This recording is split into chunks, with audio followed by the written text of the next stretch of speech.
here to introduce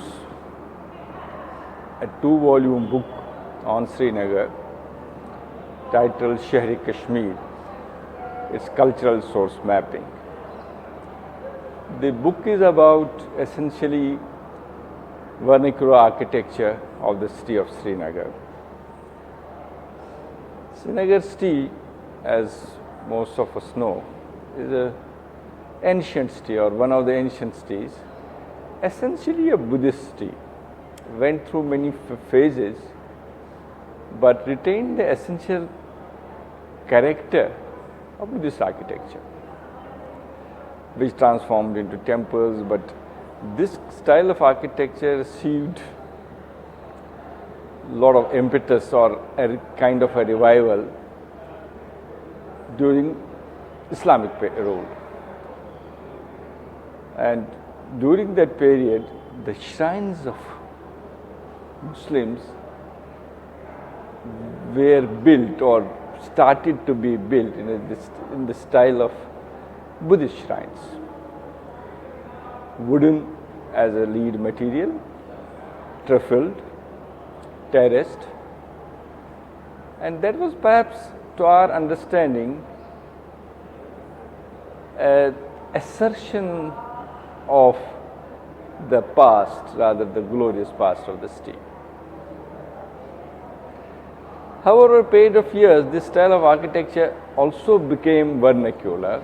It became a public secular architecture.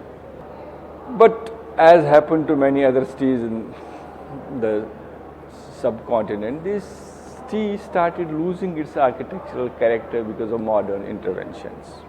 Happily for us, when we started looking at this city, we found there's a lot of presence in terms of styles, materials, architectures, architectural elements. And we thought this needs to be documented. Essentially, this process started as a documentation of the vernacular architecture, but then we found that we can't stop at simple documentation. We have to give a background, a character to the book, which will only come when we explain the architecture. And while explaining the architecture, we went back into the history of the city. And not just the political history of the city, or in the architectural history of also the cultural history of the city. Because we found that these spaces, which we call houses, or spaces which we call shrines, are essentially social spaces. And these spaces have, at some point in time, met the social requirements, the living styles of particular place. Now, as in case of other such cities, but more so perhaps about Srinagar, there is a lot of craft element in building styles. And this craft element is more about motifs, this craft style is more about materials, this craft style is also about the beliefs. And these beliefs to us looked very composite. And these beliefs created a multicultural kind of a setup, which gave rise also to these shrines and the public spaces, extended to obviously the residences. So that documentation finally became a document of its kind, as all documentations are. But we also traced perhaps for the first time the social history and the rationale behind the architecture in the background of the social history of the city of Srinagar. Mind you, when we named this book, we called it Sheher Kashmir. City of Srinagar for 500 years during Muslim period was not known as Srinagar, it was known as Kashmir or Sheher, which meant essentially what's best about the place called Kashmir is essentially in this city. So city by itself became representation of a whole lot of people living in the city. One more thing which was somehow interesting to us and which we then documented was that it is not just the shrine or the house which is very important, it is the interconnection between these religious spaces and secular spaces and public spaces between communities, which had created this composite culture which you must have heard is known as Kashmirian. It is not just about the belief, it's also about the structures, also about the material, it then also about the layouts. So So these are the things which have been defined in detail, documented in detail in these two volumes. When we talk about the motifs have undergone change. So you can't bring in the old forms, you can only interpret old forms.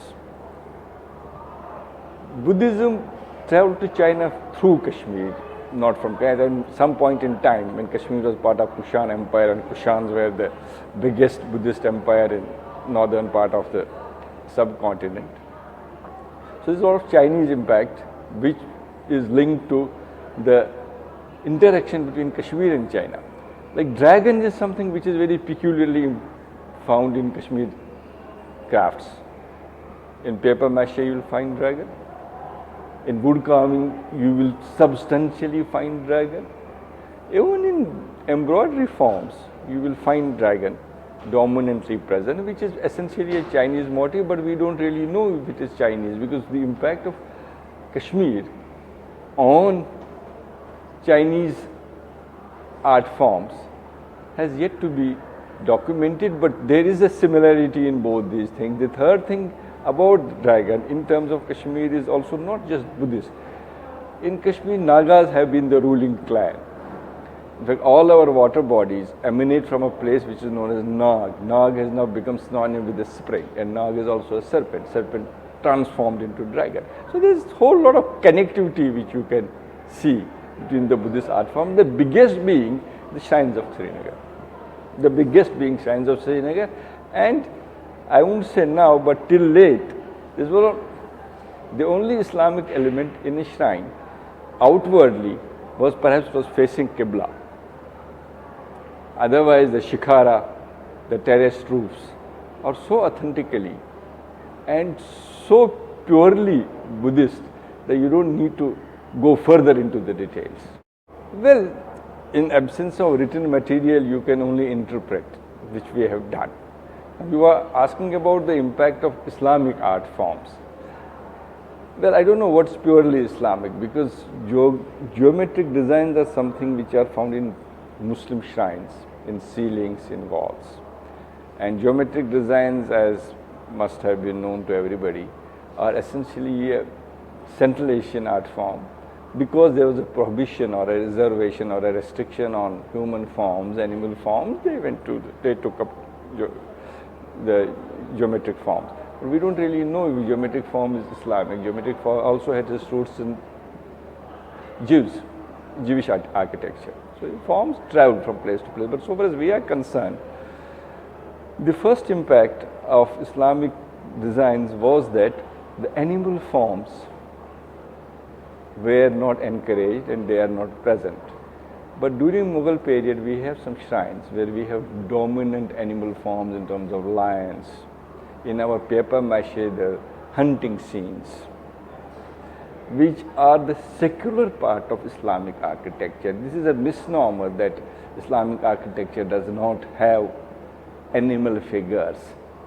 There is no such thing known as Islamic form as such. So only the prohibitions or the restrictions which are placed by Islam, we still got repeated. So this subject is very diverse. You can't pinpoint, you can't state a logarithm and formula and say that this applies here. That doesn't apply in these forms. This is a very subtle kind of an interplay which needs to be interpreted and understood, and that's what we have done. So there is no, we have to disabuse ourselves of the notion that there is something called Islamic architecture. The architecture happened to be created, or the art forms happened to be created during Muslim rule, and to our mind they seem to be quite open to local influences which happened in Kashmir, as I was saying. Foreign influences like import of dragon as an art form and representing it as a Kashmiri art form. So that is how these things have traveled. So you can't apply a formula on it. Well, we have divided our book in a slightly different form. Like we have started with the stone architecture, then we talked about the vernacular architecture, then we talked about colonial and vernacular architecture, then we also talked about architecture in temples and shrines. In fact, in our place, the only surviving temples are stone temples. That doesn't mean we would not have wooden temples. We must have been having wooden temples as well, or brick temples. So we have sort of segregated then in terms of the materials that have been used. Incidentally, most of the monuments or most of the structures which came up, which survived in wood, are during the Muslim period. So they somehow became synonymous with Muslim architecture. That doesn't mean Buddhist structures would not have it. That only means because wood is very vulnerable to disaster, so it didn't survive. But when we talk of areas, we know that there has not been periodic kind of a thing. There has been more of a material influence than kind of a period influence on the architecture. It does certainly. It does in different forms. Kashmiri temples, most of the temples predate the existing Hindu temples in the rest of the country, let me tell you. We have this Narayana group of temples on which I've done a monogram. And the historic records say that the new temples were built in 4th century. Now that is the antiquity of these temples, but they certainly have a form, they have a style which can be defined and delineated.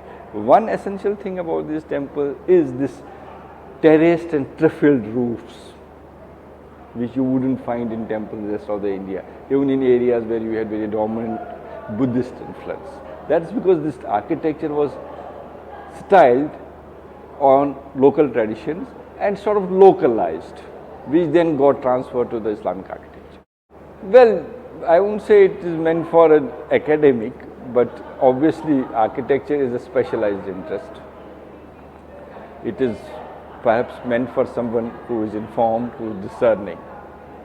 So I won't say differentiate the reader between a layman and an academician.